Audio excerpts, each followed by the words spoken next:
bónនេះយកមិនណែនាំប្រភេទLED ដៃ6មកងារ5នៅក្នុងម៉ាស៊ីនតែមួយបងប្អូនណាបាទនេះគឺវាមាន LED 3គ្រាប់នេះគឺចេញពណ៌បែកវា3គ្រាប់នេះគឺវាចេញផ្កា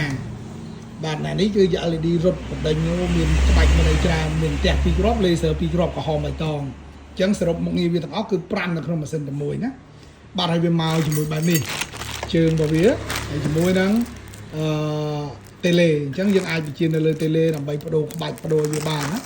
បាទខ្ញុំឲ្យបងប្អូនមើលមកជុំសិនបែបនេះលេខកូដ B103 សេរីថ្មីដែលទៅតែមកដល់ណារូបរាងរបស់វាគឺស្អាតហើយបើគិតពីទម្ងន់ដល់2គីឡូទេមិនជាធ្ងន់ទេណាបងអាចដាក់នៅពីខាងលើយើងបាញ់វាមកបានណាផ្នែកខាងក្រោយយើងមានរុនចូលនេះរុនចូលដូចរបស់វាហ្នឹងមានដូចមាន power មាន DMX តែអាចប្រើជាមួយនឹង controller បាន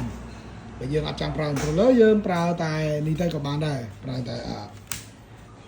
បើយើងដាក់លក្ខណៈគ្រួសារមិនបាច់ប្រើទេអាដូចខាងក្រោយនេះបងប្អូនណាអាដូចខាងក្រោយពីរនេះលក្ខណៈគ្រួសារយើងមិនប្រើទេយើងប្រើតែដូចចូលភ្លើងនេះមួយទេអញ្ចឹងណា